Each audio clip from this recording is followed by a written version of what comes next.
Bonjour à tous, merci d'avoir cliqué sur cette vidéo. Aujourd'hui, je vous emmène avec moi dans mon journal de bord, où je vais partager un peu plus avec vous ma vie quotidienne en Algérie. J'espère que ce format va vous plaire. Coucou tout le monde, ça fait longtemps que je vous ai pas emmené avec moi. Petite update. Alors ce matin on devait partir à Tipaza, on devait visiter les ruines romaines, on avait un super programme. Sauf que malheureusement ça fait depuis que je suis là en fait que je subis mes douleurs. En ce moment c'est un peu trop, donc j'aurais pas été en mesure de conduire, etc. Donc cette journée est tombée à l'eau, je suis très frustrée. Et je déteste quand je suis comme ça, j'ai l'impression que mon corps entier n'est qu'angoisse en fait. Donc aujourd'hui, pour pas me laisser abattre, étant donné qu'il fait extrêmement beau, il est environ 10h30 du matin. J'ai décidé qu'on allait aller faire une petite balade à la plage, toute seule. Donc je suis pas encore allée seule à la plage, j'y suis allée seule une fois, mais j'avais un petit chien avec moi, donc ça me donnait l'impression de pas vraiment être seule. Au final, il y a quand même un mec qui est venu squatter ma serviette et qui m'a gâché ma journée de plage. Donc aujourd'hui, j'espère que personne ne va m'embêter. Mais d'abord, on va aller se chercher un café et ensuite, direction la plage.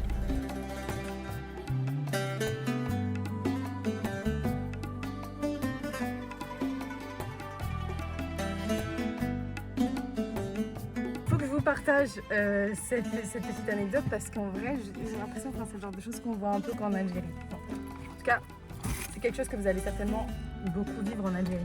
Vous avez compris avec le temps que j'aime beaucoup le café glacé. Malheureusement, dans le quartier dans lequel je suis, ils n'en font pas. Et il se trouve que quand je suis arrivée dans ce quartier, je suis allée voir ce petit café dans lequel je suis tombée. Je leur ai demandé s'ils faisaient du café glacé. Il m'a dit non, mais si tu veux, je peux essayer de t'en faire un. Donc il m'a fait du lait, un peu de café et des glaçons.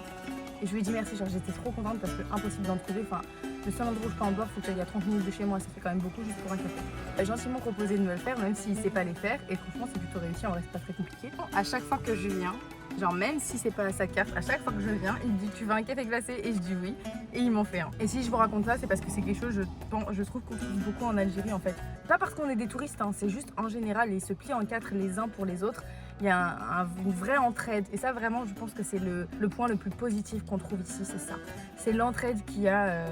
Je sais que quoi qu'il m'arrive, je ne serai jamais livrée à moi-même toute seule à galérer. Vous voyez, genre bon maintenant, petit café direction la plage.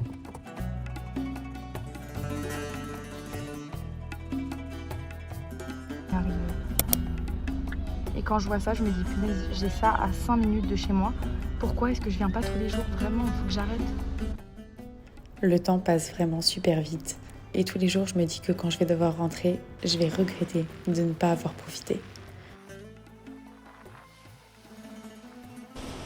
Profitez du moment présent.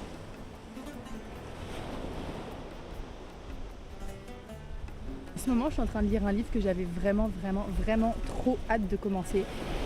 C'est l'histoire de Isabelle Eberhardt.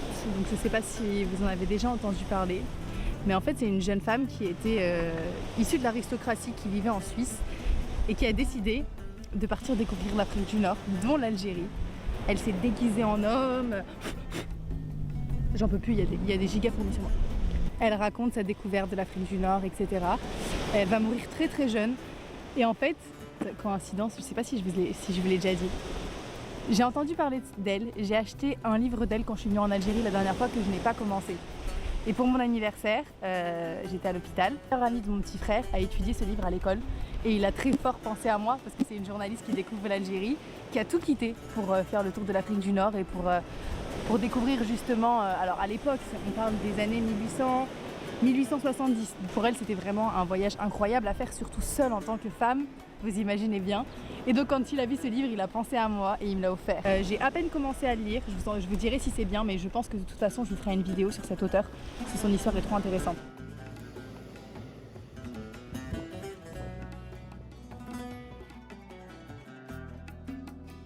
J'allais partir et il y a le monsieur des beignets qui est passé et j'ai pas pu m'en empêcher. Qu'est-ce que c'est bon. Ça c'est le genre de truc qu'on mange tout le temps quand on est à la plage, vraiment. C'est des beignets, ils sont chauds, recouverts de sucre. C'est trop bon. Bon bah c'était vraiment un super moment. Je suis vraiment trop contente d'y être allée. Je suis trop contente d'être passée au-dessus. Mes peurs, on va dire, d'y aller toute seule. À chaque fois que j'ai envie de venir, je me dis oui. Mais voilà, c'est un risque quand même parce que moi j'ai envie de venir à des heures très tôt. J'aimerais bien venir à 7h30, 8h quand le soleil se lève pour pouvoir faire des beaux plans et tout, que la plage soit vide, me balader, mais ça reste un risque parce que si tu es toute seule et qu'il t'arrive quelque chose, bah il y a personne pour t'aider, donc c'est aussi ça. Mais là je suis très contente d'être passée au-dessus. Ma journée a très mal commencé, je vous avoue. Au final là je suis vraiment trop contente.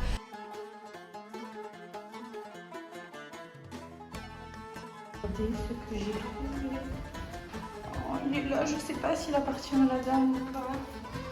C'est tellement mignon, t'as ramené un petit truc à manger. Oh, tu es d'une beauté. Tiens, c'est pour toi.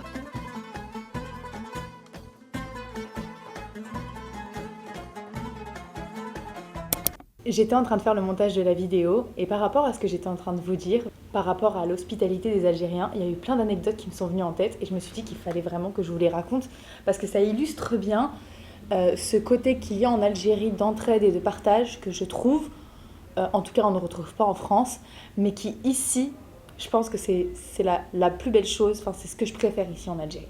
En fait dans ce pays, tout le monde a tout le temps envie de t'aider. Par exemple, quand je suis partie à Béjaïa avec mon ami, pendant qu'on était en train de rouler dans les montagnes, ma voiture a affiché le message comme quoi il n'y avait plus de pile dans la clé de ma voiture. Vous savez, j'ai une clé plate avec une petite pile ronde à l'intérieur. Donc pendant qu'on était en train de rouler, j'ai ouvert la clé et sans faire exprès, j'ai fait tomber la pile entre les sièges. Ça veut dire que si on arrêtait la voiture, ça aurait été impossible de la redémarrer pour continuer le trajet. Donc on s'est mis sur le bas-côté et j'ai commencé à me mettre dans la voiture, à essayer de la retirer, mais impossible. C'est vraiment un énorme coup de pas de chance. Et en fait, on était juste devant une épicerie et le monsieur est venu me voir, il m'a dit qu'est-ce qui t'arrive et tout. Je lui explique que ma pile est coincée. Et il me dit attends 5 minutes, il essaye, il n'y arrive pas, il retourne dans sa boutique. Le mec a fabriqué un outil spécial pour pouvoir passer entre les sièges et il m'a donné ma pile. Et rien ne l'obligeait à faire ça. Ça, c'est vraiment une des raisons qui fait que je me sens en sécurité en Algérie. Mais s'il y a un truc vraiment qui me rassure, c'est de savoir que jamais, mais vraiment jamais, je ne me ferai agresser dans la rue, ou peu importe, sans que quelqu'un vienne m'aider. Dans ce pays-là, c'est impossible. C'est pas comme en France. Je suis obligée de faire la comparaison avec la France parce que la France, c'est le pays dans lequel je vis. Et je me suis fait agresser et on m'a pas aidée. À chaque fois, on m'a pas aidée. On m'a toujours laissée toute seule. Alors que dans ce pays, et vous savez, il y a une phrase que m'a dite ma cousine, en Algérie, jamais l'Algérien ne crèvera de faim. Parce qu'on est dans un pays où il y a une telle entraide. Et je le vois moi ici avec ma famille. Tout le monde me fait à manger, tout le monde veut me nourrir. Enfin vraiment, c'est un truc de fou de s'inquiéter si tout va bien, est-ce que tu as touché toi, est-ce que tu veux... Il y a ce truc d'entraide, c'est pas que par rapport à ma famille, même dans mon voisinage, alors qu'ils ne me connaissent pas, vous voyez. Ils disent est-ce que tout va bien, est-ce que tu es bien, si tu as besoin de quoi que ce soit, tu peux frapper à ma porte, surtout n'hésite pas à m'appeler. Donc il y a vraiment ce truc. Et donc quand elle me dit jamais l'Algérien ne crèvera de faim, c'est parce que dans ce pays, même si tu n'as pas d'argent et que tu galères, ton voisin viendra et t'apportera à manger. Et ça pour moi, en tout cas moi, ça me donne l'impression d'être entourée d'une grande famille. Et les Algériens, de toute façon je pense que vous l'avez vu dans mes vidéos, dès que tu rentres dans une boutique et que tu discutes avec les gens, ensuite on va t'inviter, on va te dire reviens, je vais te montrer un tel endroit. Tu fais des vidéos, je connais un endroit, je vais t'emmener, va dans tel restaurant, dis que tu viens de ma part. Je pense aussi qu'ils ont très envie de partager l'Algérie. Ils sont contents de voir des gens qui s'y intéressent, encore plus je pense quand c'est des Algériens, des immigrés. Ils sont juste comme ça naturellement. Ils ont cette envie tout le temps d'aider. Et j'ai encore un milliard d'anecdotes comme ça. En fait, plus j'y pense, plus je me rends compte le nombre de fois où j'ai rencontré des gens qui étaient prêts à m'aider alors qu'on ne se connaissait pas. Quelque chose qu'il faut chérir, je pense. L'entraide et cette fraternité qu'il y a entre les Algériens, j'espère vraiment qu'on la perdra jamais. Et honnêtement, je pense qu'on la perdra jamais parce que quand on regarde un peu notre histoire, on se rend compte qu'on est un peuple qui est très soudé. Pour moi, c'est le point le plus positif qu'on peut trouver en Algérie, c'est ça. Aujourd'hui, on est vendredi et je vous emmène avec moi. On va aller faire des courses. Je sais pas vous, mais moi j'aime trop faire les courses dans des pays étrangers. Aller dans les supermarchés, dans les petits magasins, parce qu'il y a plein de produits qu'on n'a pas en France. Mais surtout, je vais vous emmener dans une de mes boutiques préférées ici. Vraiment, c'est le genre d'endroit que j'aime trop. C'est les boutiques de santé naturelle dans lesquelles tu peux acheter toutes sortes de choses en vrac. Donc on va aller faire un plein de tout ce qu'il faut pour se sentir bien. Et je vous emmène avec moi. Les boutiques de santé naturelle. J'en ai beaucoup parlé déjà sur TikTok, mais c'est vraiment un de mes endroits préférés en Algérie parce qu'on trouve absolument de tout en vrac. Celle-ci est située à Stawali et je mettrai le lien dans la description.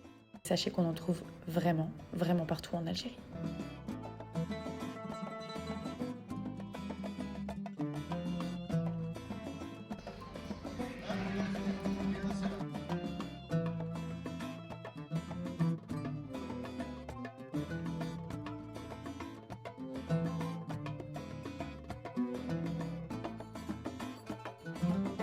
je vais dans mes supermarchés à l'étranger, m'arrête à tous les produits. C'est toujours un moment où tu découvres des choses auxquelles tu n'aurais jamais pensé. Ça c'est le gâteau algérien par excellence. Et vous savez qui en raffole? Mon chat. Ma mère aussi. Oh, ça c'est spéculoos. Regardez ça. Ils ont tellement de trucs ultra sucrés, mais qui donnent tellement envie. Chez moi, il y a une pépinière. C'est un endroit où tu trouves des plantes qui poussent dans les serres. Et ça faisait vraiment trop longtemps que je voulais venir. J'avais besoin que ma mère soit là parce qu'elle s'y connaît beaucoup mieux que moi. Et on a choisi quelques petites plantes pour l'appartement. Et je sais que rien que ça va tout changer. C'est vraiment un des trucs qui m'a rendue trop heureuse cette semaine.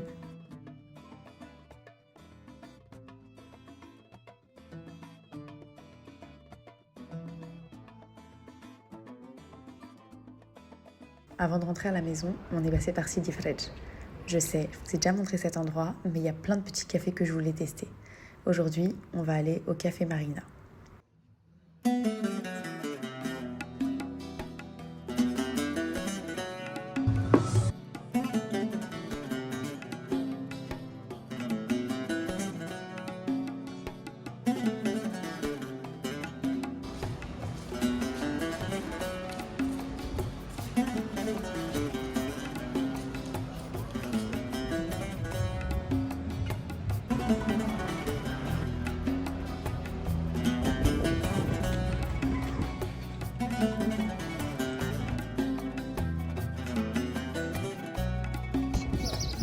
J'aime trop cet endroit, je trouve ça tellement beau. Écoutez avec les oiseaux et tout.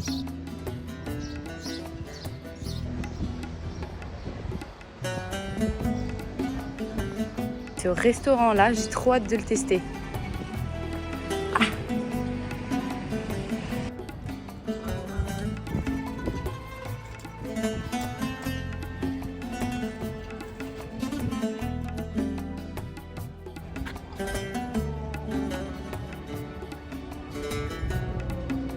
De retour à la maison, je vous fais un haul de tout ce que j'ai acheté. J'ai acheté ce magnifique petit panier, ici il y en a plein, c'est fait à la main. J'ai acheté ce panier parce que ici il y a un vrai problème, et vraiment ça faut qu'on en parle. Il y a un vrai problème avec les sacs plastiques. On vous donne des sacs plastiques pour tout et n'importe quoi. Tout est dans des sacs plastiques.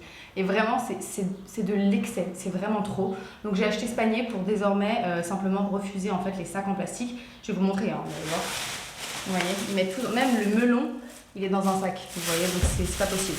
J'ai acheté des feuilles d'eucalyptus pour faire des tisanes, du thym, parce que le thym pour respirer, je pense que ça va pas mal me soulager. Du romarin. Le romarin, je vais l'utiliser pour faire des tisanes, mais je vais aussi l'utiliser pour le mettre sur mes cheveux. Des feuilles de séné, je sais pas si vous connaissez ça. C'est un peu quelque chose pour purger l'organisme, il me semble. J'ai acheté des graines de nigel, si vous connaissez pas. La nigel, moi je l'utilise en huile, énormément en huile. Je la bois parce que ça me soulage énormément, ça m'aide énormément à respirer. Et c'est excellent pour les cheveux et pour la peau. Moi je l'utilise vraiment. L'huile de nigel, je pense que c'est, s'il y avait un seul produit que je devrais garder dans tout ce que j'utilise, c'est l'huile de nigel parce que ça marche pour tout. C'est excellent. C'est en graines et je pense que je peux faire ma propre huile de nigel. Donc je vais essayer de la faire. J'ai acheté aussi du curcuma parce que le curcuma c'est un anti-inflammatoire extrêmement puissant. Ce que je vais faire, c'est que ça j'en mets dans mes jus et une cuillère de curcuma ça équivaut apparemment à un ibuprofène. Donc ça n'a pas de goût, enfin ça sent très fort, mais on va dire que dans les jus ça se sent pas énormément. Ce soir on va aller à Sidi Frej encore, je pense. On va en profiter pour aller voir un peu de nuit et manger dans un restaurant, donc je vous emmènerai avec nous.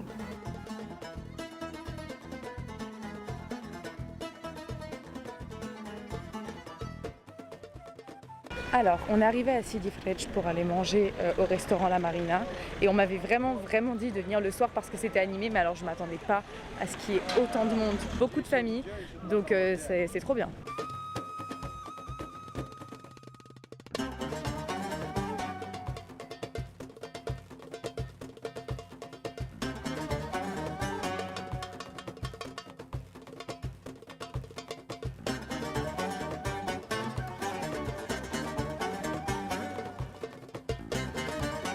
Alors on s'est installé et je suis assez contente parce que pour le coup je vous ai filmé un petit peu, vous avez vu il y a beaucoup de bruit, il y a beaucoup de musique, mais là on est vraiment dans un endroit hyper calme, vous voyez le décor derrière moi, c'est trop beau.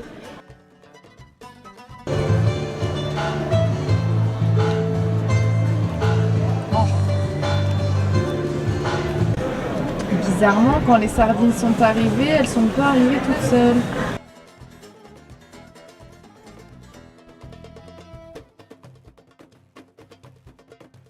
Bon alors apparemment on peut pas rentrer mais on a quand même une petite vue sur les... Oh là là, il y a l'air d'avoir des trucs. Je suis trop contente parce qu'il y a un magasin d'œuvres d'art devant lequel je passe à chaque fois que je viens. Il était tout le temps fermé et là il est enfin ouvert et je vais aller voir parce qu'il y a des choses qui me plaisent trop. Comme ce magnifique plateau fibré. On retrouve typiquement chez nous. Regardez-moi cette armoire. Je sais qu'en vidéo ça donne pas autant qu'en réalité, mais les détails, je vais essayer de vous zoomer un petit peu. Je veux dire que tout ça c'est fait main.